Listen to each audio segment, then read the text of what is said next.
Look at that hair. Whoo! I gotta do something with it there to kind of contain. Oh, that's the show right there. That's going to complement. That's complementing the beautiful pants, the pink and orange combo I had going. Look at that. Oh, it's a condition day. It's not a shampoo day. Gotta get that volume. Gotta get the volume for Memorial Day weekend. Gonna have ourselves a weekend. I hope everybody's gonna have a weekend. 60 degrees and overcast sounds like a beautiful Memorial Day weekend way to kick off the summer. But we've already kicked off summer, haven't we? Because softball's going. MMSSL. Let's get into it. We're looking at week 4 recap here. Weird night at the field. In Mitch, we trust. His weather forecast was correct. We did get hit with the rain right around 7 o'clock, 6:45. It stayed for about 15, 20 minutes, just like Mitch said. And then we went and played some ball. Played a little bit of softball. But rain kind of stayed, a little drizzle. It was nice. It was a hot day. It kind of kept you cool. So we're in good shape. We ended up having 2 forfeits. Tomahawk forfeited to regional. Some injuries and all that good stuff. And then A&D ended up getting a forfeit win from New Hampshire Irrigation because New Hampshire Irrigation decided not to count their players until it was too late. And I said, all right, well, we got delayed about half hour last night. And then all of a sudden, Joey V is looking around trying to put together a lineup and saying, oh, shit, I don't have anybody. I only have 7 guys, which you cannot play with 7 players. So, yeah, those 2. And then the VFW Holtz game was suspended. I believe it's in the bottom of the second. And that game will continue on Thursday evening. So, interesting. So, we only got 2 games to really talk about here. We got Monahan versus the Boom Boom crew. And then we got Buckley versus Peterson. Let's go. Monahan gets their first real win of the year. They had a forfeit win early in the season. This was a big one for them. Boys were buzzing. Dobbs had a night. Ian Terrio made a hell of a catch to end the game. Under the lights. Comes in screaming out of left field, diving catch, boom. I think that was the end of it. Beautiful play. Monahan seemed to still have some pretty high spirits. The boys are good. I'm not going to talk about a strikeout that was, but Boom Boom crew, you hurt me. You hurt me with my picks. That didn't help. So Boomer's now 3-5. They went 1-1 this past week.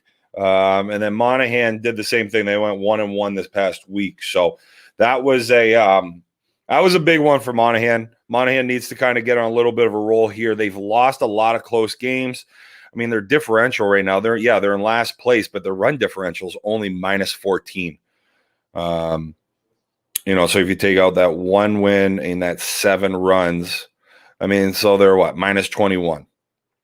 There'd be 1-6 with a -21. So, I mean, really in 7 games, that's 3 runs. That's nothing. So they're going to be a sneaky team. You're always worried about when you're losing games by 1 or winning them by 1 consistently. You always feel like that streak is going to break. So that was big. Nice win by Monahan last night. Boomers, they're scoring runs, but they're giving up runs too. So, not sure what they're looking like here. I know KP hit a piss missile last night. It sounded like he actually pitched well as well from talking to their third base coach.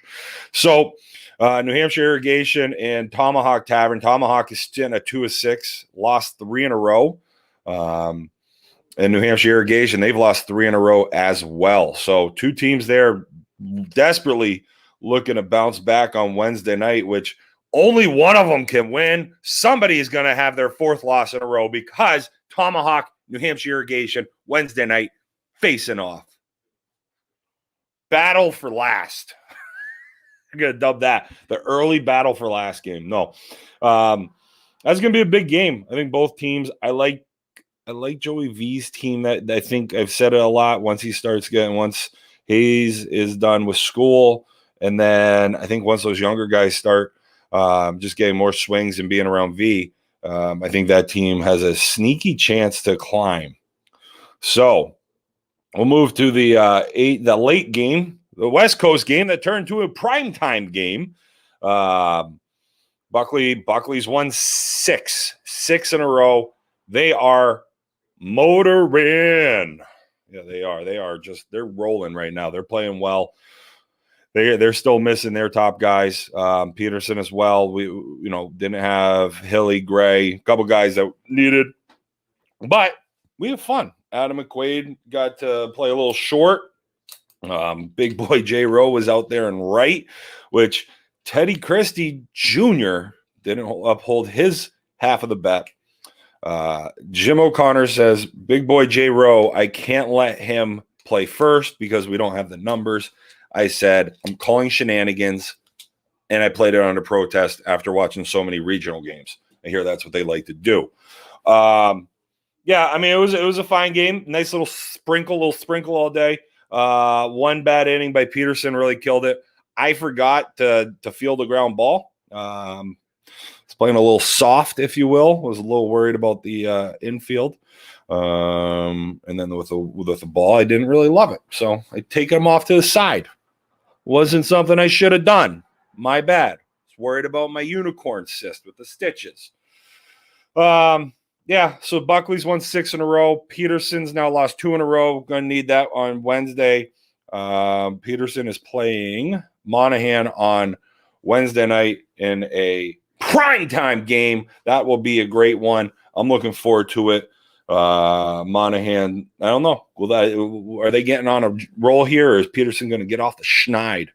So let's go take a little peeky over at the current standings. Before we do that, we're talking about players of the week right now. Players of the week, as we mentioned on the pod, where each week you're going to have a Bring It Player of the Week. We are in talks to get sponsorship for the T-shirts. That's the goal. We want to get T-shirts for every player that wins that coveted award. So this week, Justin Pettigrew with VFW. They only played Monday, so Thursday, but he went 5 for 5 at inside the Parker. I think he hit a cycle. Really great in the field. Don't know what happened. They only got 2 innings in, but him clean up for that VFW team. So Pettigrew is the first one. Go take a vote. Vote on the Merrimack Men's Slow Pitch Softball League page, merrimackdraftleague.com. Go place your vote on the Player of the Week. Next up, we have Mike the Meme God Hud. He went 8 for 10, 4 home runs. I think he's a bully, just with the way he likes to treat people's asses that are just trying to wear pants so they don't hurt themselves any further when they have an abrasion on their right leg. But Mike Hud, the Meme God, 8 for 10, 4 home runs. And also, I think he had probably 7 or 8 quality memes for the league this week. There's your next nominee. Following up by Hud is Jay Karima, head coach of the Boom Boom Crew. He went 6 for 8 with 3 ding-dongs. The actual home runs, not the delicious little cakes that we all ate when we were kids. And finally, as Monahan starts to climb up, Dobbs, 7 for 9, 3 home runs, said the wind was working in his favor, but I don't necessarily agree with that.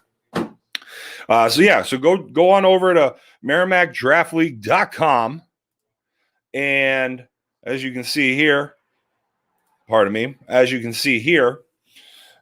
can vote for Player of the Week. You can vote for Player of the Week right here. I have not voted yet, so I don't want to have the percentages for this. But yeah, this is something we're going to do every week, and we're gonna work something out so you guys can get hopefully a sponsor T-shirt, or maybe we'll get some type of sponsor, which would be awesome. Breaking news! Breaking news here. We're going to stop sharing for a second because we've got breaking news. Because I'm looking at the wrong screen here. Here we go.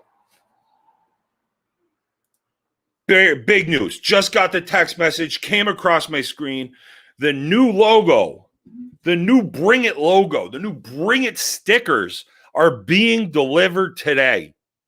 If you see Big Boy J Rowe, you see Jim the Prez, you see D Money, you see the Jumper anywhere, we'll have stickers for you. We got a ton of them. Also, thanks to Pilch, we are going to have some T-shirts by the Beast of the East. So by next weekend, we are going to have some Bring It merchandise for everybody. Not for everybody, but people that would like it.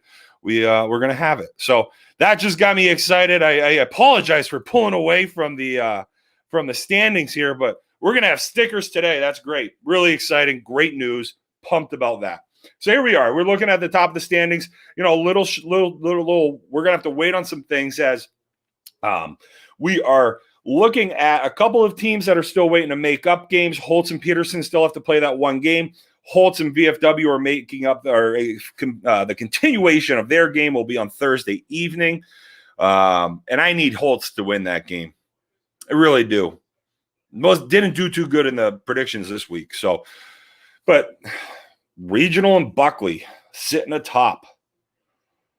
I don't know. I might go out here. I know Buckley's won 6 in a row. I have not played regional, as I continuously say, but Buckley has not had a full lineup yet this year, I don't think. And speaking with one of the veterans on Buckley, they have not had a full lineup. Joe Martinoli says, Big Boy J Rowe, once we get a full lineup, you better watch out. So, man, I don't know. I mean, regional Buckley, VFW, that's tough. I'm curious to see when Buckley does have a full team, what they look like. Regional's solid. In VFW the other night when we played them, they didn't have Rand and Campbell, I believe. So they were missing 2 guys too. So I really do think that those top 3 teams are kind of pulling away. I think they're very good. A&D, nothing against you guys. I think this is the top tier right here. And I think you're kind of looking, in this ballpark here for the next quadrant, the next 3. And then, I don't know, again, I could see Monahan turning those close little run games into, winning 5, 6, 7 games in a row.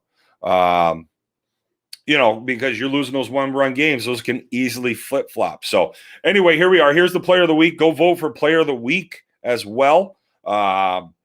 It's just going to be fun. Just trying to have some fun. Let's take a look at quick stats. I have not looked at this yet, so we'll see if there's anything exciting atop the home run leaderboard. Oh, look at this. Kyle Palvicious eating his Wheaties and just going yard. Oh, my Lord. That boy is cutting trees and cutting balls. No real surprise, right? I mean, look at KP at the top there, Campbell, HUD.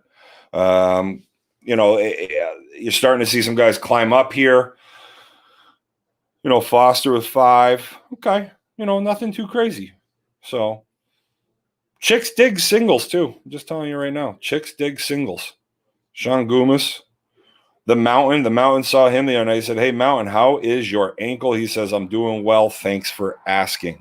So looking good. Let's see if we have anybody, any newcomers. I think it's going to be a little late, but yeah, I'm not going to go ahead and do that. Let's take a look at where we're sitting on the predictions right now. Big week for the Jumper as he is jumping up the standings. So is D Money, both with nice 4-1 weeks right now. I was on the back end of some bad losses where Boom Boom Crew hurt me. Thanks, Jay, Coed, Kyle. That would have been a great win for Big Boy J Rowe. And V, thanks for not counting your team. I had an automatic loss because of that. And then, we stunk. We didn't stink. We just didn't win, which was fine. We've got bigger problems in the Peterson Painting team right now, and that's being addressed in the group chats to make sure that we remember to bring all of our equipment for the games. But yes, VFW Holtz game. Actually, no, I don't need Holtz. I need VFW to win. Yeah, Benny, can you win? can you win for me? Because I want to finish ahead of, I at least want to be ahead of Dustin right now. So anyway, have a great Memorial Day weekend, everybody. I'm really excited to get these new stickers out. If you see me, I don't know if I'll see D or Jim or the Jumper this weekend, but if you see me around, I'll have a bunch of stickers on me. It's a new logo. Really excited about it. Amanda did a lot of work on it, and then the merch. We're ordering 50 shirts, so we'll have those by next weekend. Thanks, Pilch. So have a great Memorial Day weekend, everybody. Don't forget to tune in this weekend. I will post it up on Facebook if you guys want to listen to the podcast. Not sure if we're going to do it Sunday or Monday, just with the Memorial Day weekend. We're trying to figure that out real quick, but everybody have a great one, and we'll talk.